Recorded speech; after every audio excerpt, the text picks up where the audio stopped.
This game has gone on for quite a bit. Yeah, and of course, you see the Mutavault, there's an Elvish Mystic, there's a Sylvan Caryatid, but you don't oftentimes walk into a game where there are a ton of Planeswalkers with a bunch of counters on them, and that's the game that we've walked into here. Gains at 15, Braun-Duin at 18. We are in game number 1, unsurprisingly, with this board position. So let's see how this breaks. I don't. It's rare that you walk into a game with a Domri emblem and the other person isn't dead. Yes. Here's a dissolve on the overloaded Mizium orders. But it still looks like Levi's pretty comfortably ahead here. By what I can piece together by this particular board state. Well, this isn't something that you walk into every day, that's for sure. You can see that Gaines does have 2 copies of Sphinx Revelation in his hand, so it does feel like if he gets to untap, he's probably doing pretty well. You do see Domri on the screen there. Because we don't see the emblem very often, you can certainly check out what it does. Creatures you control have Double Strike, Trample, Hexproof, and Haste. A lot of powers. Yes, you are likely dead, as Pelucranos is going to show up now. Let's see if this one resolves. And again, that one, if it does resolve, it gets to attack right away. It's got Double Strike, it's got Trample, and we'll see where it goes. Bear in mind that this Jace is ready to go ultimate too. Yes, So there's it a lot is. of things in play that Brian needs to fight over here. And the good thing here is for Brian is that once a creature resolves, it's not going to die outside of Supreme Verdict, or Celestial Flare, something like that. The chances are that that thing is not going to be leaving the battlefield for a while. So it gets to get into a Planeswalker. The question is, which one does it get into? Does he even care that Gaines can ultimate Jace? I would assume so. Normally I care quite a bit when that's about to happen. I would like to believe so as well. As you see, Elspeth is here at 6. It's going to die now. So 6 tokens are going to be left over. Braun-Duin's going to play a Stomping Ground, pass a turn back, 15, 18 in life totals, but that's going to change as 5 cards and 5 life are coming here for Gaines. 3, 4, 5. So he's sitting at his original life total of 20. And wow, that was pretty good. A couple of Supreme Verdicts and Azorius Charm hanging out there. Charm not going to be as good because it's not going to put anything back on top of the deck. We'll make sure that Gaines does put that Supreme Verdict that's in the middle of the table into the graveyard here momentarily. Doesn't just get to stay there. It's like an emblem, right? You just Yeah. get to it's At like the a start of my turn, I get to draw X yeah, and it's gain like a X. vanguard. Yeah. Yeah. So we'll see how Gaines wants to go through this turn. Maybe he wants to attack and reset the board with a Wrath. Maybe try to get that Domri out the table. But once there's already one emblem in play, how much do you actually care about the other Domri that's out there? Well, with Levi's in a spot now where he can still rev a lot and draw a bunch of cards and actually just you know, uh, out attrition Brian's draw steps as long as Domri's not in play. He can, the emblem doesn't make things uncounterable, and Levi's at a pretty healthy life total. So Looks like Mutavaults want to get in. We got one activation. It looks like we might see a second one. It's not a lock, but okay. Yep. So those are firing us. That can be attacked for 2, 4, 5, 6, 7, 8, 9, 10 points of damage here. well, I suppose we're not planning on going after Pelucranos at this point. Yeah, he's going to actually get Domri off of the board. Okay. Now, will he reset the board with the Supreme Verdict? Because that means he'd have to lose his Mutavaults in order to do that. He's got he's got quite a bit of insurance in his hand with both having Dissolve and Supreme Verdict, so he can afford to play this next couple of turns fairly conservatively. He's got a lot of stuff covered. And then reload with a Revelation. Yep. Certainly wants to decide what he wants to do here. Decisions. I mean, I have to assume that we're going to be searching our deck this turn for an answer to that Pelucranos, and some additional threat card.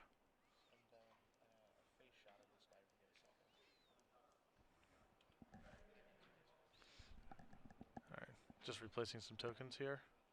Even if we replace them and they all die. Yeah, he's like, thanks for the tokens. Verdict. All right. All right, well, full reset. Well, this is the Mutavaults in the exchange. Jace is going to tick up. It's interesting because I don't know how good an ultimate of Jace is in this particular matchup because Games doesn't have a creature in his deck to actually go get. He doesn't have like an Aetherling to go get out of his deck. And then what's he going to grab from Braun-Duin's deck that is really all that impressive? I think like the best of the bunch is Stormbreath Dragon, I which mean, getting obviously is a fine. getting an Elspeth and a Stormbrat Dragon seems fine. Does he have another Elspeth to grab? I guess if he hasn't used another Elspeth yet, because one we know is in the graveyard, and then he has 2 copies. We don't know where the other one is right now. As Braun-Duin just draws his card and passes the turn back. I think he's about to be dumped in an avalanche of cards here via Revelation. I mean, if you actually want to keep his Jason play, I guess that's an argument for holding off one turn. That's true. All right, so the Elspeth is still in his deck, and he's going to go grab that. He's going to check to make sure that there isn't anything better that he can find. So there's the Planeswalker, and we'll see what he does grab here from Braun-Duin's deck. You don't see the ultimate on Jace very often, but for each player, search that player's library, for a non-land card and exile it. Then that player shuffles his or her library. You may cast those cards without paying their mana cost. So basically, you go through your deck, you pick a card. You go through their deck, you pick a card, and you put it into play. Yep. Usually, this is good enough to win the game. It also implies that your Jace has been in play unchecked for multiple turns. So very rarely have I seen a Jace ultimate defeated. It's no Jace the Mind Sculptor ultimate, but it's close. Happens a little bit faster. Yeah, and they'll oftentimes win the game. It also doesn't feel as hopeless when this one goes off. Like, you feel like, okay, I might be able to get back into this one. It might be a little bit tough, but I might be able to get back. And Stormbreath Dragon and Elspeth are the choices of the day here for gains with the ultimate there of Jace. 3 Soldier tokens going to come in. Stormbreath, of course, has haste, so that'll probably come in as well. And keep in mind, Levi's doing all this still with a Revelations and a Dissolve in his hand. So he's got Brian's draw steps pretty effectively covered as well. Take a look at the top card here with the Temple. That's going to the bottom. So yeah, Azorius Charms there. Again, that's not going to be able to put anything on top because of that Domri emblem. But Stormbreath Dragon does get into the red zone, so Braun-Duin being attacked by his own monster, going to put him down to 14. Hoisted by his own petard. Yeah, it is a rough way to go. Yeah. Brian draws a card. Did not look to be of much relevance. I know he's holding a land. He has a Mutavault among his lands right now, but there's not a... I mean, I guess the attack with that is fine, because, again, it does have Double Strike and Trample. So the attack with it would actually be favorable. It just isn't very exciting. Yeah, it's a pretty low harm attack. I think this is Elvish Mystic, yeah. That's a lower harm attack. I mean, the biggest issue right now is Brian's going to even struggle to race Azorius Charm and the Dragon. So any additional cards in hand are really, really challenging to win against, and Levi has a lot of them. An attempt at an overloaded Museum Warriors does get dissolved. The scry will occur. And then again, we'll see if that Mutavault's going to fire up or not here. Again, there's no guarantee that Braun-Duin is dead in this game. He's obviously in a very rough position. But that Domri emblem really can turn the game around if he is able to cobble together some favorable draw steps. Yeah, it definitely makes all of his draws way more powerful than they otherwise would be. That's for sure. But Levi has a really substantial foothold in this game right now. All right, Mutavault's going to go active. And we're going to see where it's going. Because you can see Brian's going to be firing away with something. I think he might be going after that Elspeth. Maybe Jace? Okay. So Mutavault's going to go towards Jace. We'll get exactly where the attacks are going. It looked like it wants to go to Jace. It looked like it wants to go to Elspeth. So we'll see which creature's going where. Looks like Jace is going to bite the dust, and then Elspeth is going to go down to 3. Okay, so the Elf was going over to Mystic. The Mutavault takes care of Jace, and then Brian just passes the turn back. Here's an Azorius Charm cycle on the end step here. And, if you're looking at the card count thinking, could he deck himself? The answer is no, of course. Elixir Mortality will prevent that. And he could even, at this point, Levi could just save one of those Azorius Charms to give his team lifelink at this turn to get him even further out of range. The hidden mode. Yes. On Azorius Charm. It's a secret. In come the Soldiers and the Dragon. Attack here for 4, 5, 6, 7. Going to put Braun-Duin down to 7. 3 more Soldiers coming here from the 6-mana Planeswalker. And again, I think Gain's probably comfortable just passing the turn here with Revelation up. Saying, in case you're able to deal me some inordinate amount of damage, I can make sure that I gain enough life that won't matter. Yeah. Sitting back here with Rev seems like a pretty safe place to be. Agreed. Agreed.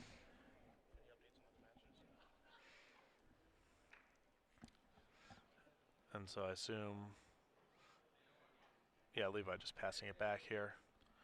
Brian's going to untap all those lands, Mutavault among them. I'll take a draw. Not quite sure what it was.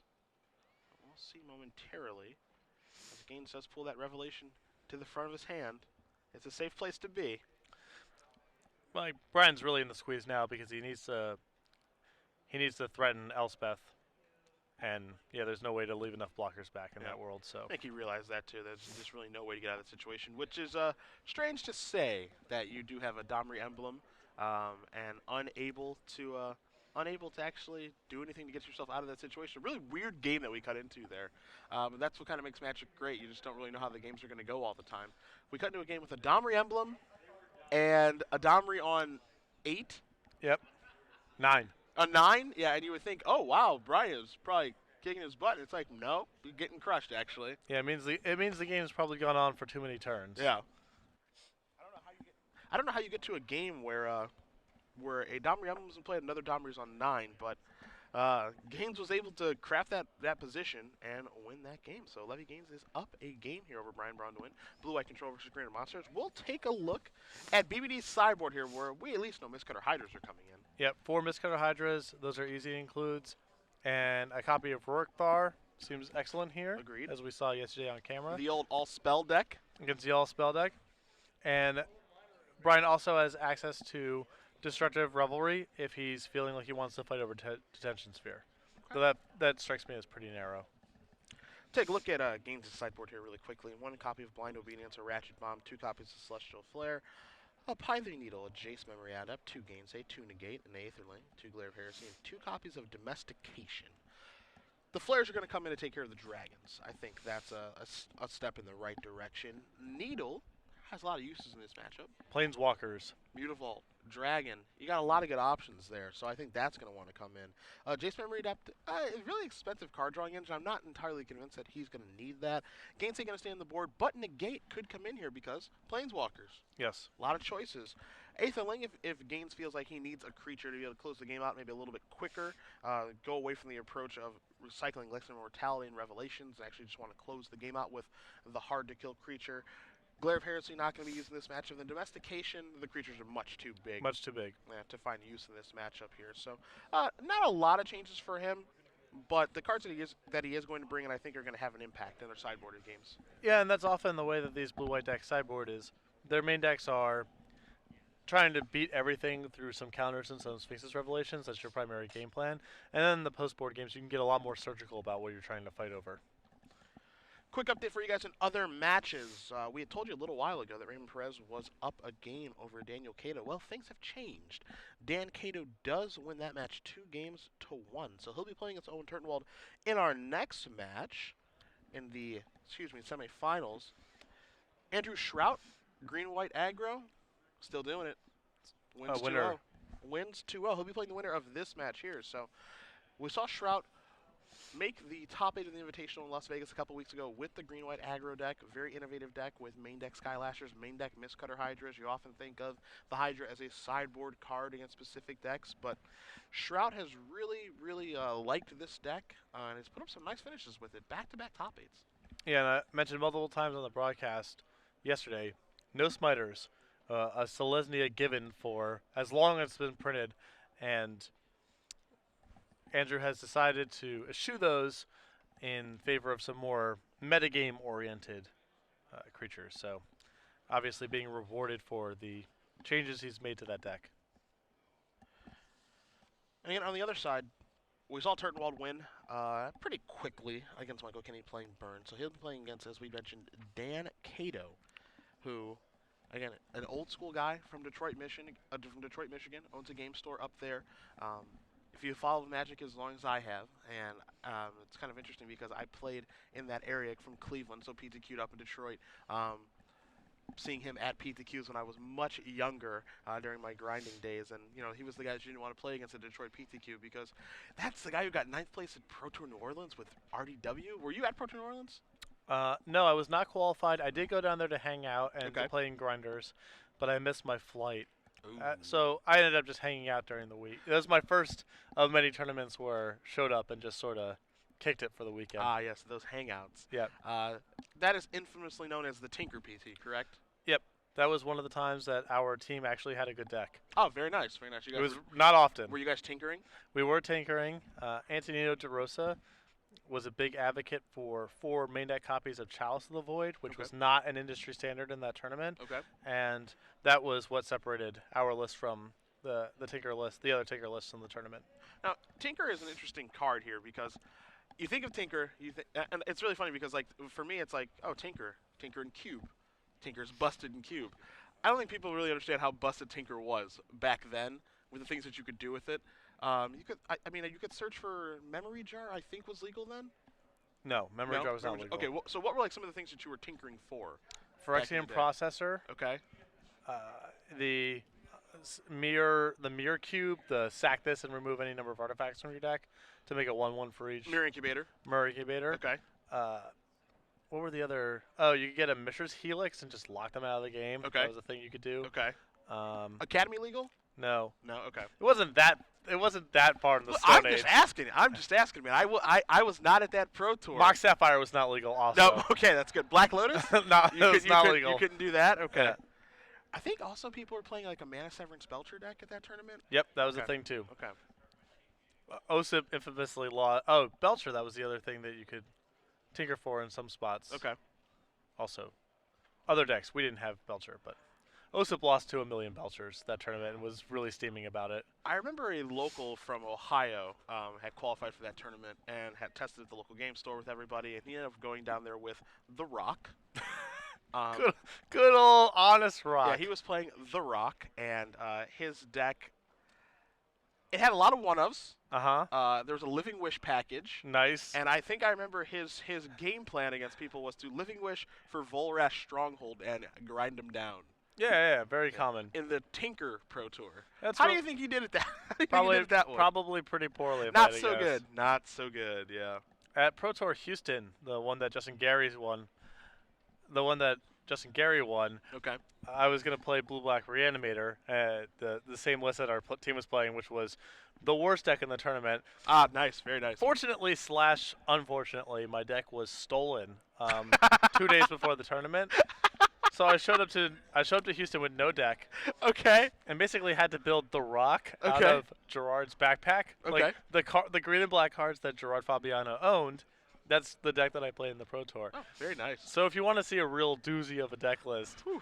you can go check out the Houston coverage. But I remember, round 1 I'm playing. I go turn 1 Bird, turn 2 Spike Feeder. There were 2 in the deck. Turn 3 Spike Weaver, 2 in the deck. Okay. Because Gerard owned 2. Sure. Turn 4 Deranged Hermit, 1 in the deck because Gerard owned 1. Against a Red Deck Wins player. Okay. Just crush him. Yep. And I'm like, this is going to be the easiest tournament ever. Sitting next to me, Mike Turian's playing against some nonsense.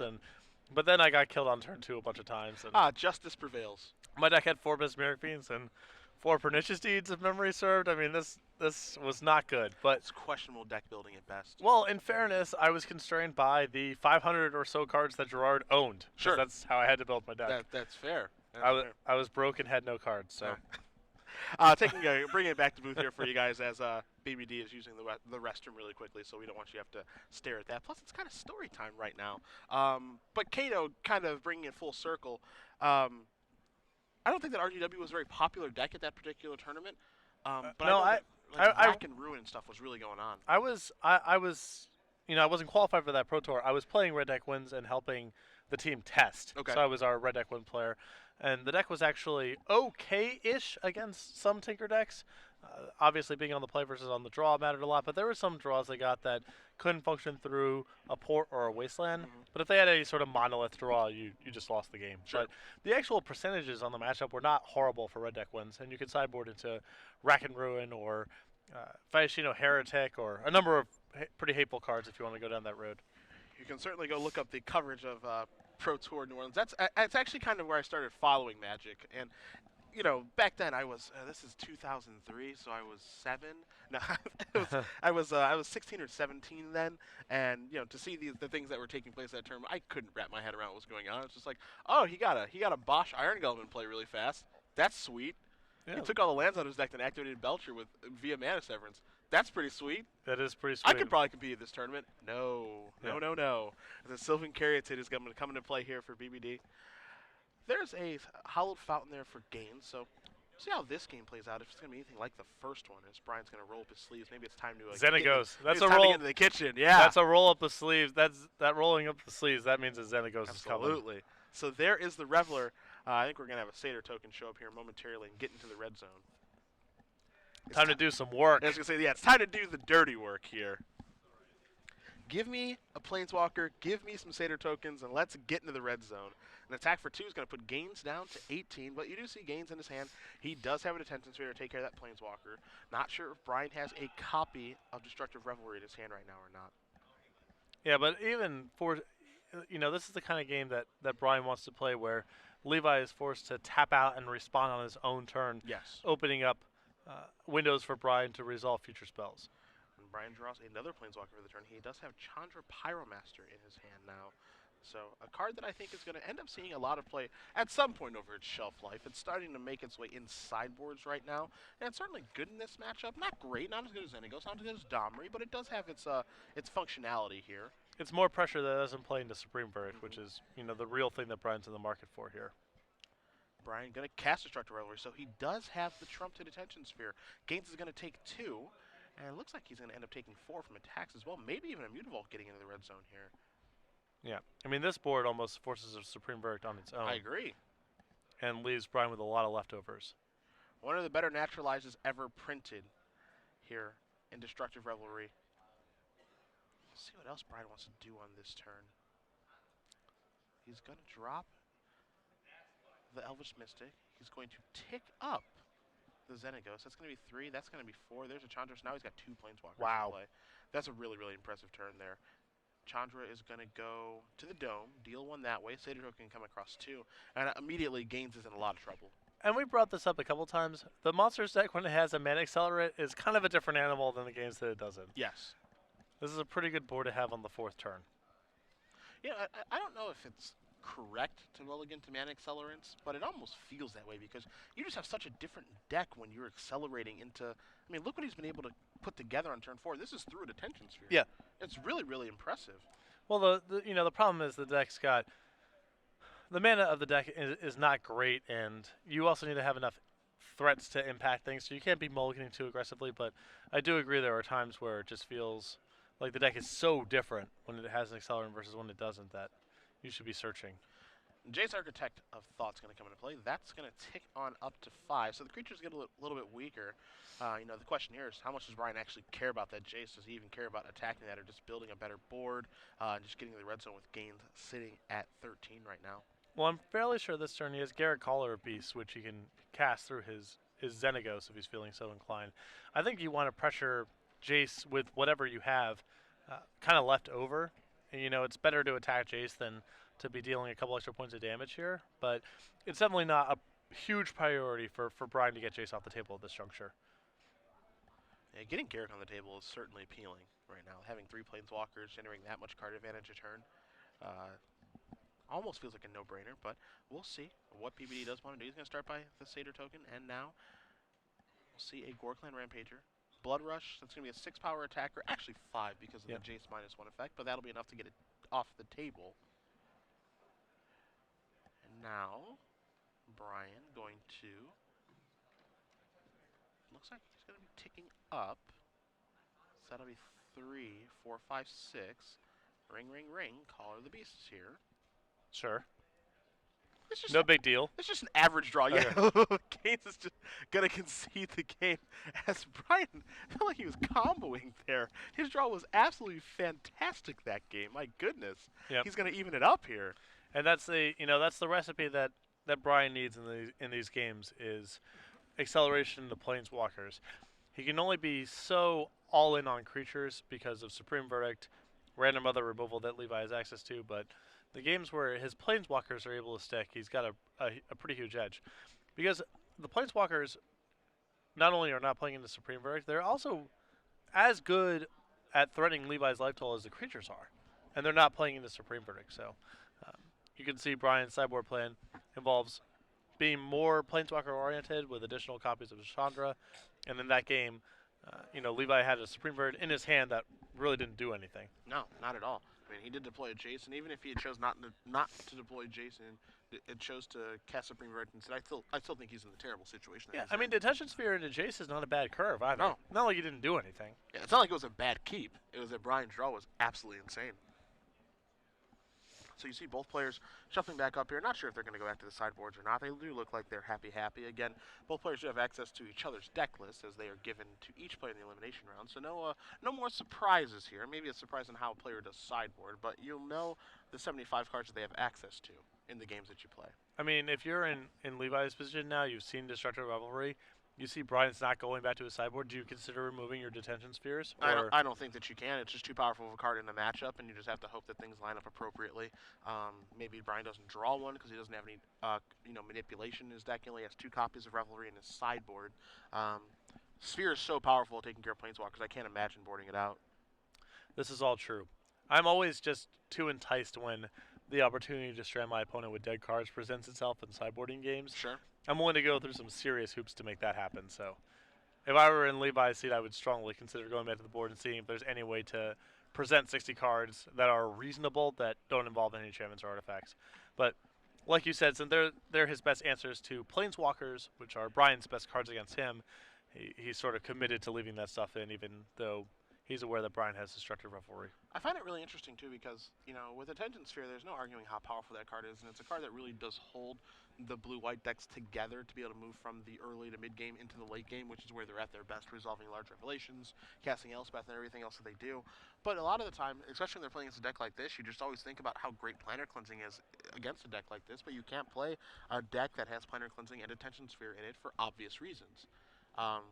It's just kind of unfortunate with the way the things line up that, I think that a blue-white player would like to play both of those cards, but because it's so important for Detention Sphere to bridge the game from moving to the early to mid to late, and being this unique answer that really just covers all corner cases, and the fact that cleansing would be so good, but since it blows up your spheres and it just doesn't work very well, you can't just play both awesome cards. Yeah, no, there are definitely huge costs, when constructing your decks, and you could move into a build that had more counter spells and planar cleansing and hope to bridge your early turns just through counters and cycling and maybe Celestial Flare type effects, but Detention Sphere is just such a powerful catch-all, particularly against Planeswalkers, and if anyone's actually prepared to fight you, it's almost certainly with Planeswalkers or Underworld connections or some permanent that's not a creature that's threatening your life total or your resources somehow. All right, so in this third and final game, Levy Games will be on the play. Blue-white control versus green-red monsters.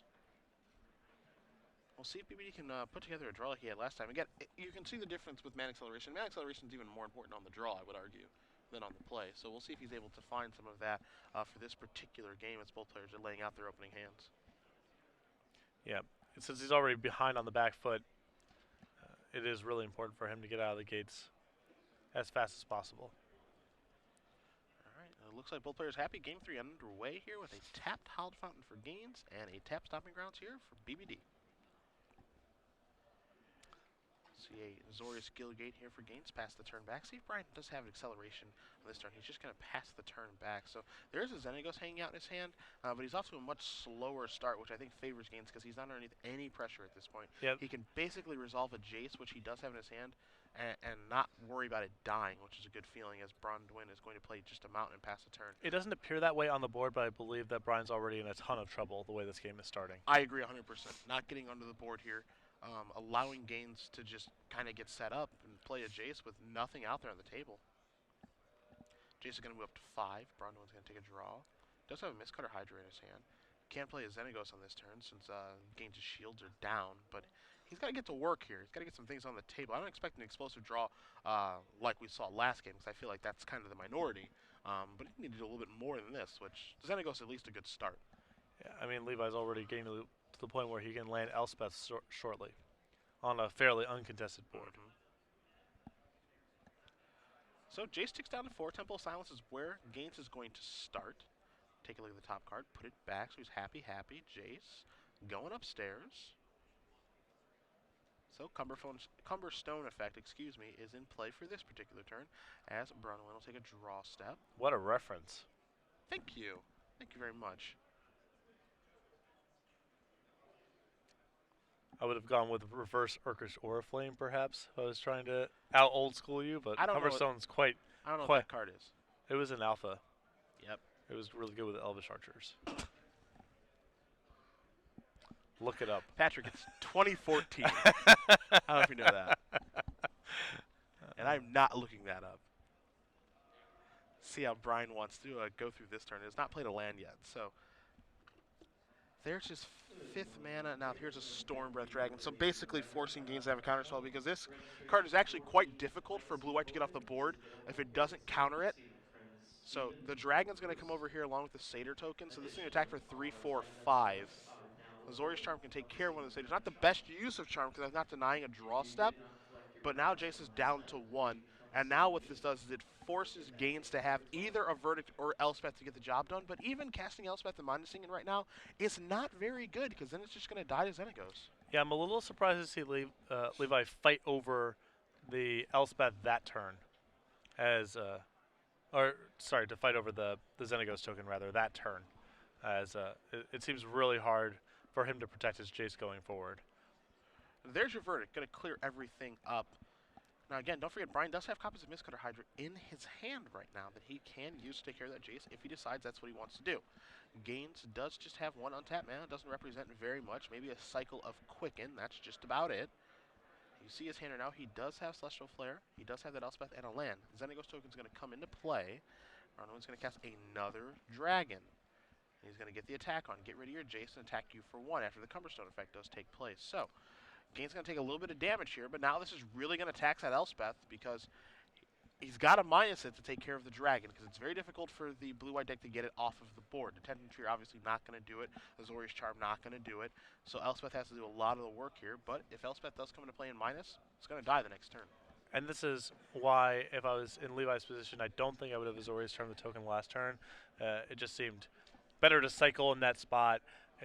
It's so hard to protect his Jace going forward if he's not going to play Elspeth the following turn. And, here we are now with the Jace basically dying the following turn for very little impact. So you see Gaines' hand. He's got that Flare. He's got that Revelation that was drawn this turn. He's got that Elspeth. He does not have the best tools at this point. Also, as he's staring down that Stormbreath Dragon, don't forget as well that, of all the things the Stormbreath Dragon does in this matchup, protection from white, haste, flyer, they can attack Planeswalkers. The Monstrosity is certainly important as well against a deck that's going to have a lot of cards in its hand. Yeah, I mean, if it's a struggle for, Levi to kill Stormbreath Dragon in general, and he's going to have a lot of cards in his hand because he's reactive, he's casting Revelations, the Monstrosity on that card's a real thing. So, so Elspeth is going to come in. It's going to -1 to take care of the Dragon, which is one of the few ways they can actually get the job done on it. So it's not a favorable trade here for Gaines at all, but had to do what he had to do. And Brian now firmly in the driver's seat, full cards in hand. Levi's expending a lot of resources just to try to keep the board stable, and he's losing his Planeswalkers in the process. Another Satyr token is going to come into play here for Braun-Duin. He's going to tap 5 mana again. This is a Boon Satyr that's going to get enchanted. Excuse me, it's going to get bestowed upon the Satyr token. So 2 this way, 6 that way. Gaines is going to move down to 13, and he's going to lose his Elspeth here. So again, he's in some real trouble right now. And Brian is sandbagging those Mistcutter Hydras really nicely, because what he can do is he can generate some very large ones with Xenagos ticking up and put a lot of mana into it. You see Gaines draw Detention Sphere for the turn, which oftentimes would be a pretty good draw, but what do you want to target here? I think at this point, Levi just needs to say go and Revelate and try to set up a Detention Sphere plus Supreme Verdict turn. Okay. He can't just the board's gotten too bad. He can't really make any incremental progress on it anymore. As long as he can survive this following turn, I think he's better off revving and trying to catch up all in one shot. Well, BBD is going to figure out how he wants to approach momentarily. It looks like Gaines is trying to figure out what he wants to do on his turn, if he wants to cast a spell or not. Again, he's got the Revelation, he's got the Sphere, and if he wants to target anything with that. So we'll see how he wants to approach his turn. If he does just want to pass, or if he does want to cast his makeshift Oblivion Ring. I mean, he can't. Detention Sphering Xenagos doesn't make a lot of progress because there's so much pressure on the board. And Detention Sphering the Satyrs also doesn't do it a lot because Xenagos and the Boon Satyr stick around. So with no good target, it's probably better off to just Rev. Because Brian is a little bottlenecked on mana right now, and if Levi can find a Supreme Verdict to pair with his Attention Sphere, Brian might be a little just too bottlenecked to be able to deploy his threats efficiently. And with another Revelation or something, it's not inconceivable for Levi to catch back up. I think the problem here is I think Boon Satyr's the guy that really puts the wrench in that plans. As if we do have a Verdict turn plus Attention Sphere taking your Xenagos, the Boon Satyr's going to be left over because of the Bestow and the creatures dying. And then, you're being attacked for 4, and Mistcutter Hydra's going to have haste, and we know that Brian has one of those in his hand. So, I don't know, it just seems really, really tough for him to get back in this game, as Brian's going to make a token and now cast a Hydra for 4. So he's getting in the red zone here for 4, 5, 6, 7, 8, 9, 10, 11, 12, 13. This is an attack for 14. Yep.